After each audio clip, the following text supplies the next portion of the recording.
Saudara, dalam kasih Tuhan kita Yesus Kristus, oleh anugerah dan kemurahan Tuhan, kembali kita boleh berjumpa, bertemu pada siang hari ini. Jemaat yang dikasihi Tuhan, sebelum kita akan menikmati kebenaran firman Allah, mari sama-sama kita mau datang kepada Tuhan. Boleh doa kita kepada Tuhan, bila kebenaran firman Allah yang akan disampaikan memberi kekuatan baru, memberi kemenangan yang ajaib. Haleluya. Mari kita berdoa. Kami datang kepadamu Bapa di surga, di dalam nama Yesus, Allah yang selalu ajaib bagi kami. Kami muliakan Tuhan karena Engkau Allah yang salah layak dipuji, Allah yang mulia, Allah yang agung dari segala-galanya. Terima kasih buat kasih anugerah-Mu, terima kasih buat penyertaan-Mu. Kami percaya kalau kami ada sampai pada hari ini, semua hanya karena kemurahan kasih sayang Tuhan. Saatnya kami mau menikmati kebenaran firman-Mu. Pakai hamba-Mu menjadi saluran berkat-Mu. Kami mengucap syukur Tuhan. Hanya di dalam nama Yesus kami berdoa. Kami mau terima firman-Mu. Haleluya, haleluya. Amin.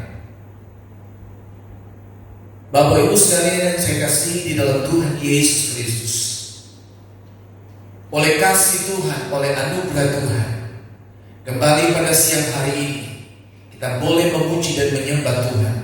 Kita boleh menaikkan ucapan syukur kepada Dia, karena Dia adalah Allah yang besar, Allah yang hidup, yang luar biasa.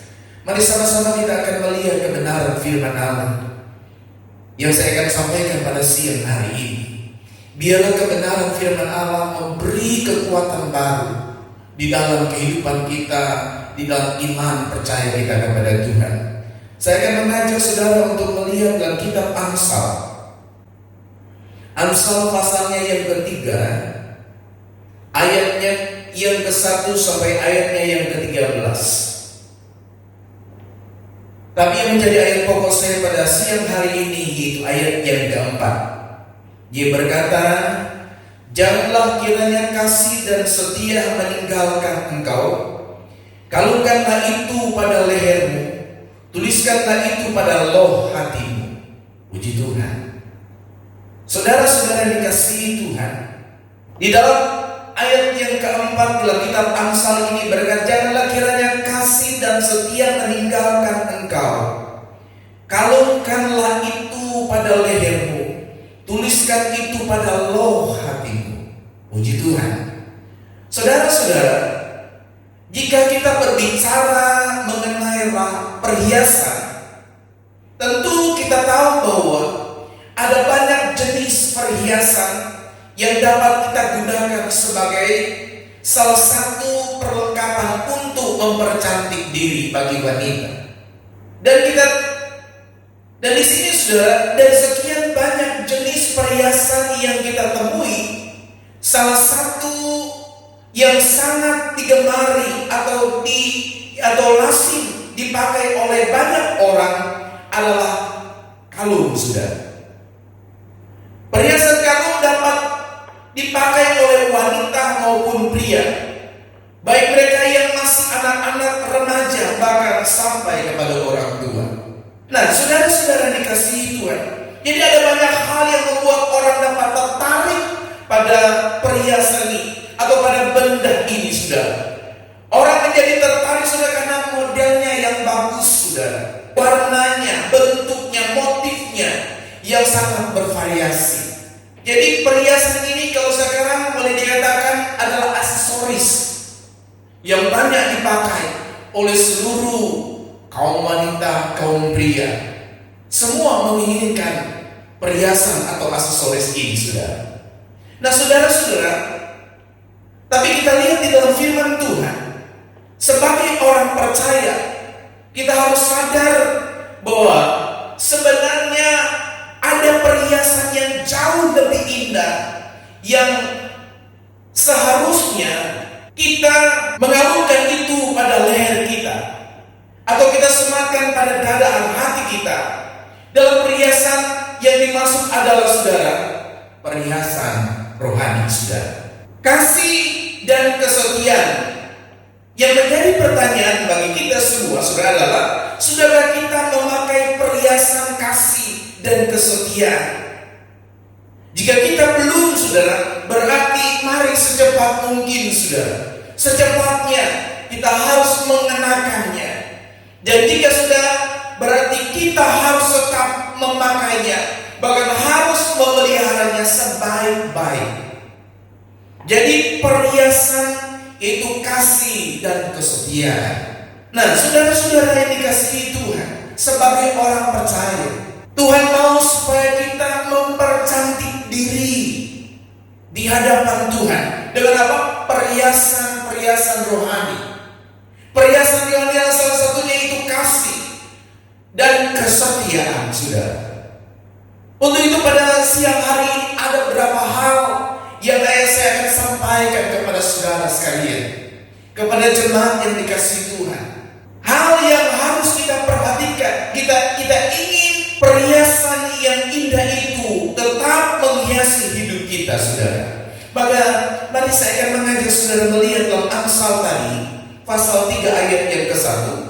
Dia katakan, "Hai anakku, janganlah engkau melupakan ajaranku, dan biarlah hatimu memelihara perintahku." Jadi pada poin yang pertama ini, tetap memelihara ajaran dan perintah Tuhan. Jadi bagi orang yang sungguh-sungguh mau mempercantik hidupnya dengan hal-hal yang rohani, saudara, pastinya tidak akan pernah menyia-nyiakan ajaran, saudara, dan perintah yang membawa kepada kesempurnaan dalam hidupnya. Dia tidak akan menyia-nyiakan untuk menikmati kebenaran firman Allah. Kenapa, saudara? Karena perintah atau ajaran firman Allah inilah yang akan membawa kita pada kesempurnaan, saudara. Kenapa, saudara? Karena sia-sialah semua kebaikan yang kita lakukan jika kita tidak disertai dengan hati yang takut akan Tuhan. Jadi kebaikan yang kita lakukan semua, saudara, harus disertai dengan hati yang takut akan Tuhan. Hati yang selalu mencondongkannya kepada Tuhan. Hati yang selalu memfokuskan tujuan hidupnya kepada Tuhan, yaitu untuk menyenangkan hati Tuhan. Hati ini, saudara, kata firman, harus selalu terjaga, harus selalu terpelihara, saudara. Itu sebabnya pada poin yang pertama ini, tetap memelihara ajaran dan perintah Tuhan, berarti, saudara, ya Bapak Ibu sekalian, bahwa kita hanya bisa menjadi baik. Hati kita akan menjadi hati yang tulus, saudara, kalau selalu diisi dengan kebenaran firman Allah. Tidak ada cara lain untuk membuat hati ini menjadi hati yang lembut, saudara, menjadi hati yang sabar, menjadi orang yang sabar, menjadi orang yang mencintai Tuhan. Hanya firman Allah satu-satunya. Itulah sebabnya kita lihat bagaimana Amsal Sulaiman berkata di dalam ayat, "Hai anakku, jangan engkau melupakan ajaranku, dan biarlah hatimu memelihara perintahku," yaitu kebenaran firman Tuhan. Jadi firman Allah yang kita dengar harus kita jaga, harus kita pelihara. Cara memelihara firman Allah itu menaruhnya di dalam hati yang paling dalam, menaruh di dalam pola pikir kita yang baik, dalam mindset kita ini, saudara. Kita harus menaruh firman Allah itu, saudara. Saya katakan tadi, bagi orang yang sungguh-sungguh mau mempercantik hidupnya dengan hal-hal yang rohani, pasti tidak akan pernah menyia-nyiakan ajaran dan perintah yang membawanya kepada kesempurnaan hidupnya. Jadi saudara-saudara, hidup ini harus dipercantik, saudara. Dengan apa? Dengan kebenaran firman Allah. Kalau di dalam kita ada kebenaran firman Allah, saya percaya kita akan selalu merasakan sukacita, akan merasakan damai sejahtera, akan merasakan bahwa di dalam hidup ini kita tidak berjalan sendiri. ada Yesus yang bersama-sama dengan kita. Jadi Bapak Ibu sekalian, jemaat yang dikasihi Tuhan, mari sebagai anak-anak Tuhan, ada banyak tantangan, ada banyak persoalan yang kita hadapi, tapi firman Allah katakan bahwa kita harus terus percaya kepada Tuhan. Di balik tantangan, di balik persoalan itu, ada rahasia Allah yang besar untuk memberkati dan menolong kita. Jadi saudara-saudara yang dikasihi Tuhan, biarlah kita terus teguh di dalam kasih Tuhan. Saudara, kesempurnaan hidup saya katakan tadi, karena sia-sia sudah semua kebaikan yang kita lakukan jika kita tidak disertai dengan hati yang takut akan Tuhan. Hati yang takut akan Tuhan itu adalah hati yang penuh dengan kasih, hati yang penuh cinta kepada Tuhan. Ada persoalan, ada pergumulan, dia selalu datang menyerahkan kepada Tuhan. Kenapa harus serahkan kepada Tuhan? Karena hanya Tuhanlah yang satu-satunya yang sanggup menolong, mengangkat setiap persoalan kita. Sebagai anak-anak Tuhan, saudara, mari firman Allah berkata bahwa biarlah perhiasan yang indah, yaitu perhiasan rohani hidup kita ini benar-benar kita serahkan kepada Tuhan. Supaya apa? Menjadi berkat bagi banyak orang, menjadi berkat bagi orang-orang yang ada di sekitar kita. Itulah tujuannya. Kita menghiasi, mempercantik diri, memperkaya hidup kita dengan kebenaran-kebenaran firman Allah. Yang kedua, saudara, saya akan mengajak saudara melihat di dalam Amsal pasal 3 ayatnya yang ke-7. Dia berkata, janganlah engkau menganggap dirimu sendiri bijak, takutlah akan Tuhan dan jauhilah kejahatan. Jadi saudara, pada poin yang kedua, tidak menganggap diri bijak, tetapi takut akan Tuhan. Jadi apapun kondisinya dan dimanapun kita berada, hendaklah kasih dan kesetiaan ini terpakai sebagai perhiasan dalam hidup kita ini. Jadi kasih yang tulus, saudara, kasih yang mempunyai tujuan, yaitu motivasi untuk selalu mau menyenangkan hati Tuhan. Kenapa kita harus menyenangkan hati Tuhan? Karena Dia Allah yang Maha Kuasa. Dialah yang menjadikan semua berkat, semua pertolongan, semua kemenangan, semua bersumber datang dari Tuhan. Nah, itu sebabnya mari saudara, biarlah kasih dan kesetiaan ini, saudara, kita pakai sebagai perhiasan dalam hidup kita. Tetapi saudara dikasihi Tuhan, sekalipun demikian, janganlah hal ini, saudara, membuat kita menjadi orang yang sombong, menjadi orang yang tinggi hati. Sebaliknya, kita semakin sadar bahwa tanpa kasih setia Tuhan, ternyata kita tidak ada apa-apanya.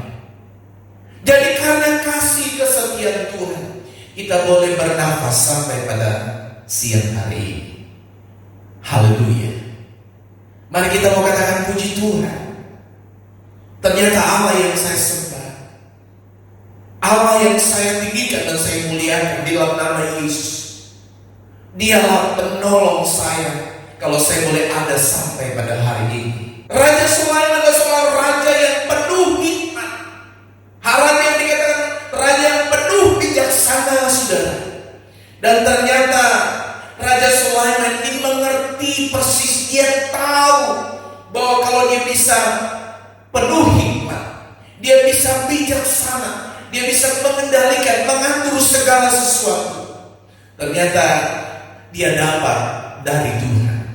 Mari Bapak Ibu sekalian, jemaat yang dikasihi Tuhan, kita mau serahkan hidup kita ini ke dalam tangan kasih Tuhan. Jangan menganggap diri kita bijak, tetapi selalu takut kepada Tuhan, artinya selalu mengasihi Tuhan, selalu menghormati Tuhan. Kalau saya ada sampai saat ini, karena Tuhan yang pelihara. Haleluya. Puji Tuhan. Saudara-saudara dikasihi Tuhan, kita semakin sadar bahwa tanpa kasih setia Tuhan, ternyata kita tidak ada apa-apa, saudara. Coba saudara lihat di dalam Korintus 1 Korintus pasal 13 ayat yang keempat, yang dimaksudkan dengan kasih tadi. Kasih itu sabar, kasih itu murah hati, ia tidak cemburu, ia tidak membanggakan diri, dan tidak sombong. Itulah saudara kasih yang dari Tuhan. Jadi kasih yang dari Tuhan itu yaitu sabar. Jadi kalau saudara bisa menjadi orang yang sabar, itu karena kasih Tuhan.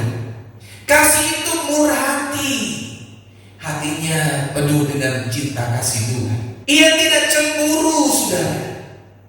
Kalau lihat ada orang lain diberkati, dia tetap terus berdoa kepada Tuhan. Satu saat pasti dia diberkati Tuhan. Haleluya, saudara. Dan dia tidak sombong, saudara. Walaupun sudah diberkati Tuhan luar biasa, dia tetap rendah hati. Dalam Yohanes pasal 15 ayatnya yang ke-7, dia berkata, ia datang sebagai saksi untuk memberi kesaksian tentang terang itu, supaya oleh dia semua orang menjadi percaya, saudara. Jadi inilah yang saya katakan dalam poin yang kedua, tidak menganggap dirinya bijak, tetapi takut akan Tuhan. Kenapa dia takut kepada Tuhan? Karena dia mengerti kebenaran firman Allah. Dia tahu persis bahwa dia bisa menjadi orang yang sabar, bisa menjadi orang yang mengasihi, karena dia belajar dari firman Tuhan. Artinya sudah kalau kita belajar dari Tuhan, kita belajar mencari tahu isi hatinya Tuhan. Dan isi hatinya Tuhan itulah firman Tuhan. Puji nama Tuhan. Biarlah kita menjadi orang-orang yang menghiasi diri, atau perhiasan yang indah kita kalungkan di dalam halau hati kita. Hanya orang bisa menyaksikan bahwa orang percaya menjadi berkat. Orang percaya memberi ketenangan. Orang percaya atau anak-anak Tuhan memberi dampak yang positif.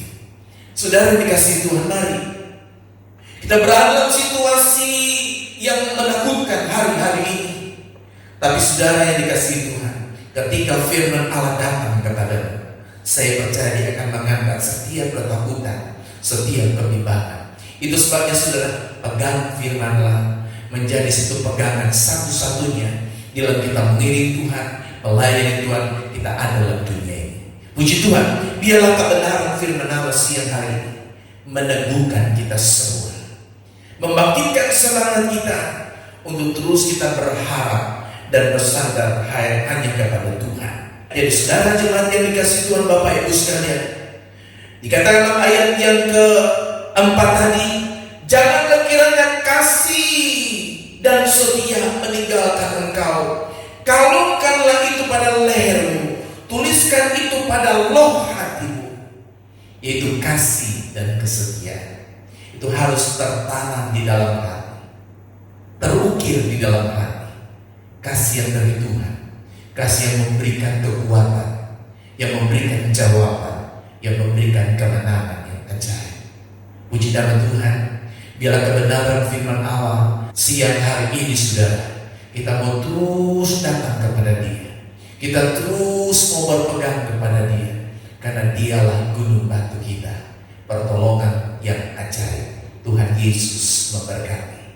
Mari jemaat yang dikasihi Tuhan, Bapak Ibu sekalian, kita sudah menikmati firman Allah. Biar firman ini menjadi makanan rohani kita, memberikan kesegaran dalam jiwa kita. Mari kita menaikkan doa kepada Tuhan. Kita mau berterima kasih buat yang punya firman, yaitu Yesus Tuhan. Kita angkat tangan di hadapan Tuhan, kita berdoa. Terpujilah nama-Mu Bapa di surga, Allah yang kami sembah di dalam nama Yesus. Tuhan yang sudah berfirman kepada kami, kami percaya firman-Mu tidak akan pergi dengan begitu saja, dengan percuma. Tapi firman-Mu akan beroperasi dalam hati kami masing-masing, menjadi rema untuk membuat kami mengerti betapa besar kasih-Nya Tuhan dalam hidup kami. Berkati pekerjaan Tuhan di tempat ini. Berkati seluruh sidang jemaat-Mu ya Tuhan. Di hari-hari ini Tuhan, Engkau beri mereka kekuatan, beri kesehatan, beri sukacita. Segala roh ketakutan, roh kekuatan dalam nama Yesus Tuhan angkat semuanya. Haleluya. Biar roh damai sejahtera memberkati kami semua. Berkati jemaat Tuhan di tempat ini. Bapak-bapak, ibu-ibu, pemuda, remaja, anak sekolah minggu diberkati Tuhan. Semua untuk kemuliaan kebesaran Tuhan. Terima kasih Tuhan, terima kasih buat kemurahan-Mu.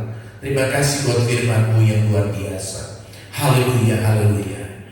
Saat ini kami juga berdoa buat bangsa negara Indonesia. Berdoa buat pemimpin kami dari Bapak Presiden, Wakil Presiden, para menterinya yang bekerja untuk haleluya mensukseskan bangsa ini Tuhan. Kami berdoa buat aparat TNI Polri Tuhan. Engkau beri mereka kemampuan, beri mereka kekuatan hikmat, beri kesehatan Tuhan, supaya boleh menjalankan tugas-tugas mereka dengan baik. Tuhan dipermuliakan, rakyat Indonesia mendapatkan keamanan yang luar biasa. Menghadapi haleluya virus corona COVID-19 Tuhan. Tuhan tolong Tuhan. Biarlah menjadi doa kami, tangan Tuhan yang bekerja, yang menghalau semua virus berada semua. Tuhan dipermuliakan, diagungkan. Terima kasih Bapa di surga. Segala puji dan syukur, hormat, kemuliaan hanya bagi-Mu. Kami sudah berdoa dan bersyukur. Kami sudah terima firman-Mu. Haleluya, haleluya. Amin. Bapak Ibu sekalian, mari kita terus percaya, kita terus teguh di dalam Tuhan. Karena oleh kemurahan Tuhan, berkat Allah mengalir dalam hidup kita. Tuhan Yesus memberkati. Haleluya.